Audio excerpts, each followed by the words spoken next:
WhiskyJason here, whiskey from the viewpoint of an American over here in Germany tasting rare and exotic American whiskey. How does that work out? I have a private cask. So this is from Tom Schrevenig from Oberhausen in Germany. That is by Düsseldorf. And he has his own store, his own brand, h-Alba. And he actually bought a cask and did a cask share with this from Kentucky. Distilled in Owensboro Kentucky Straight Bourbon Whiskey. Now, there's a lot of mistakes on this label. I know Tom, he did not consult me. I'm sorry. Tom, if you're going to watch this in English, I'll show you at least two of the mistakes. Now, first of all, there is no age statement on this. So that means it has to be over 4 years of age. It's not. Now, what he did, and this is one of those gray areas here, he said that this was distilled, and it's true, it was distilled on the 30th of November, 2018. So you're probably asking, Owensboro, what distillery is it? It's Green River. Back then, in the year 2018, it was called O.Z. Tyler. I'll get to that in a second. And it was bottled on the 1st of November, 2022. So it's missing 29 days to be 4 years of age. So you need to actually have an age statement on this. You can't ask me to do the math. So that's first mistake. The second mistake is the following. It says here, first fill bourbon barrel. No, it's not. All right, this is so often the case in Germany. Everyone comes up to, I have a stand at a fair and they say, Jason, what type of casks what is your bourbon is? Was it a first fill bourbon? I say, no. They said, was it sherry? I said, no. They say, the rum? I said, no. They said, what was it? I said, new charred oak barrels. But that's a bourbon barrel. No, a bourbon barrel is after you've emptied out the bourbon, then you have a bourbon barrel. After you empty out the sherry, after you empty out the rum, you have those barrels. This is American whiskey, and it's in a new charred oak container. Barrel. And so it should have been here, new charred oak, not first fill bourbon. First fill bourbon is what happens to the cask after it's been used. All right, and we have here 198 bottles, and we have 59.9%. Non-chill filtration, no added color, not allowed to do that anyways, as if it's a bourbon, and single cask bottling. All right, so now the history a little bit of Green River. We don't have Green River over in Europe yet. We might be working on it, my partners as well, but we'll see. Last year when I was at the Bardstown Bourbon Company, on the day that it was bought, the Green River Distillery by Bardstown Bourbon Company, we were there. And so that was actually a big, big thing. This is Whiskybase number 232757. So the strength says here 60% is 59.5. We have 198 bottles. Now, Tom is very, very, very, very, very, very transparent. So he actually gives us, the people that participate in the cash share, he gives us a nice little a PDF of his Excel sheet so we know what he paid. He paid, and this is where I kind of swallowed 3 times, 7,500 euros for a bourbon, a cask filled with bourbon in the UK. Now, I can buy a 2-year-old bourbon barrel from Green River in America for, I'm just going to say half that price. 3,500, all right? 3,200.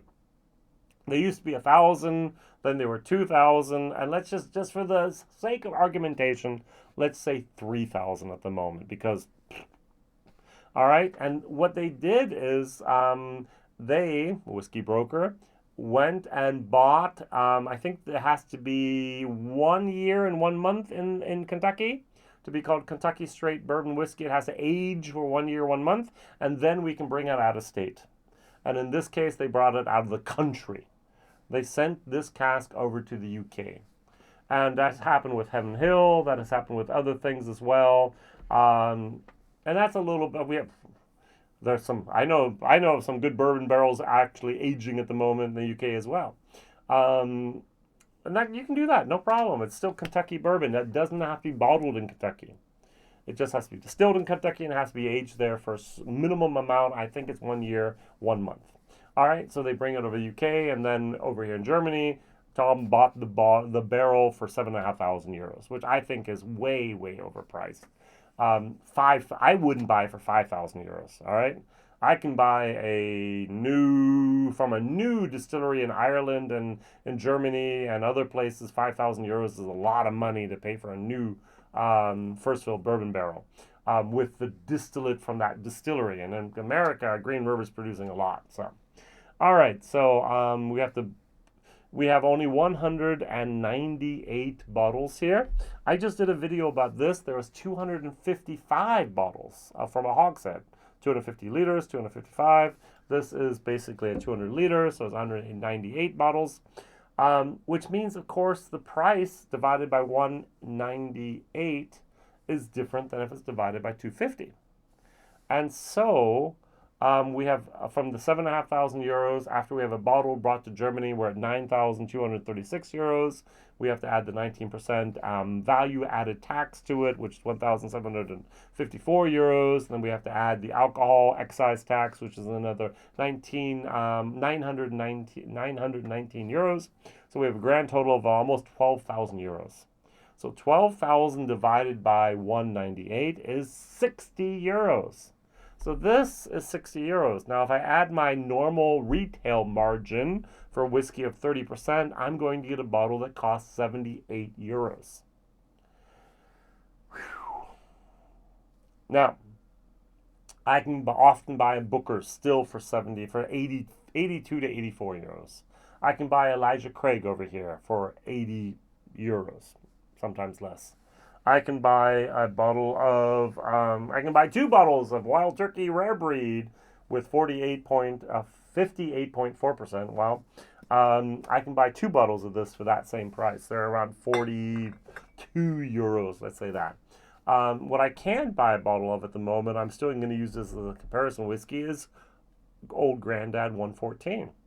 This is no longer available anywhere in Germany. I've looked online, I've looked at every place. Now, you might find an Old Dusty in a store in a shelf someplace, but basically after we introduced tariffs, Jim Beam basically said, screw you, we're gonna keep this in the States. Now, Jim Beam still sends over once a year their Bookers. They still send over their Basil Hayden. Not any of the special stuff. They still send over the white label and the double oak and a few other of the standard products. But they don't really send over anything special anymore. And that's a little bit of a shame because a lot of people like this. This is Basil Hayden on steroids. So at the very, very beginning, these bottles were offered over here. Stop talking about that for a second. So I paid 75 euros in order to be part of that cask share. I said I wanted two shares, so I got a total 5 bottles for 300 euros and 80 cents. So I had to pay the 75 at the beginning, 150. What is this here? 150 at the end.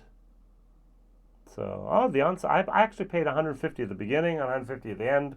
And so that's what I got here is 5 bottles for that price. Let's try these and see what happens here. The Old Grandad, a very familiar nosing moment. The Owensboro. Now, there are 2 mash bills at Owensboro, at least from the bourbon that I know of. All right, so we have the 70% corn, the 21% wheat, and the 9% barley.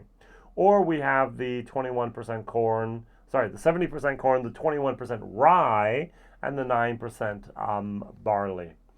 I think this is the rye. Now, me and the wheated whiskeys and I are not the best of friends. One of the very few wheated whiskeys I like is Marcus 46. The Normal's Maker's Mark, nah. Weller, nah. Even the Wilderness Trail that I import, the yellow label, I prefer the brown label, the high rye, much better than I do the wheated. But this seems to be here more of a rye mash bill. I asked the person who imported it. We'll see. Maybe one day I'll get the information. So 59.9%. Cheers. My only regret with this bottle is I wish they had actually waited another about 2 years. I think with 6 years of age, this is going to be fantastic because it was aged mainly in the UK. So it takes longer for that aging process because of the heat and the cycles and so on compared to Kentucky that we don't have in the UK.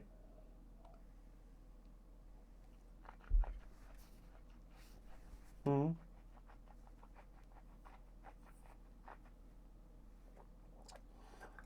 There is a nice creaminess. There's a caramel. There's a vanilla. There's a little bit of the pecan. There's a little bit of cinnamon. There's a little bit of heat, but not too much. It's good. But there's other stuff out there for this price. If I go for the retail price of 78 euros, which is better. I can get the Booker's for that price. I can get the Elijah Craig Barrel Proof for that price. And it doesn't matter which batch you go for. I cannot get this at the moment, but this is under normal price 60 euros over here. Normal price in the States $35. So let's just try this very briefly. 47%, 57%, 59.9.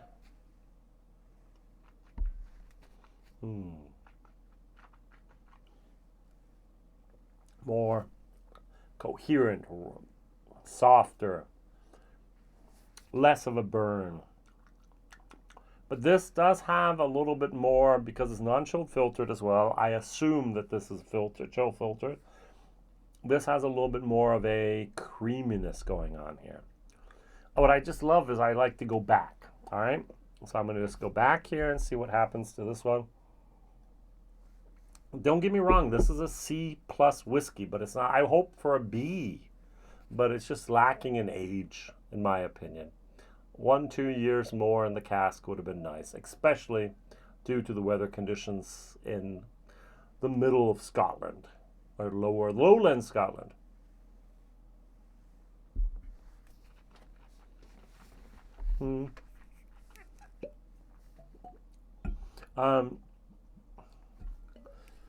I'm just going to add a little bit of water and see what happens here, if there's any difference. It does have a long finish. Sometimes you have a whiskey and it's gone. No, this lingers. I like that. It clings to your palate. And that little bit of water does open it up a little bit. So now we don't have store picks over here. Now this is a label. This is an independent bottler. Think Barrel's an independent bottler. Is it Lantern? What is the new independent bottler in America that's winning all the awards? Think United Pursuit. Imagine United Pursuit didn't do small batch, but instead they would do single barrels, and so they would sell it at different stores. So before that, he sold shares, Tom, to individual people, and so they can take this and use this and pay him the money, get that. So he imports it, he does all the taxes, and we get it duty-free, tax-free, tax-paid, duty-paid in our hands. So that's very, very nice.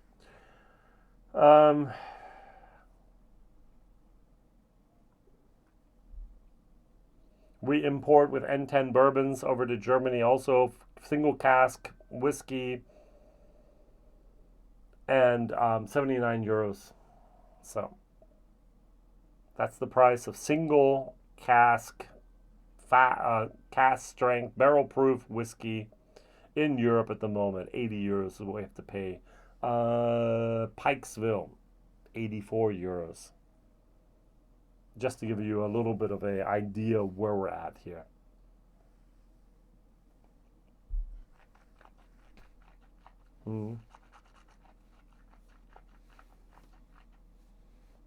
What I prefer, it has a little bit of an herbal moment going on at the end as well.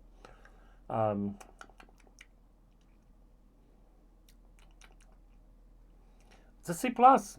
Would I have preferred to have a price about 50 euros? Yes, instead of the 60 euros, definitely. I think the price of the cask in the UK was too expensive, but I do think this is a good whiskey, and I do think Green River's doing some good stuff.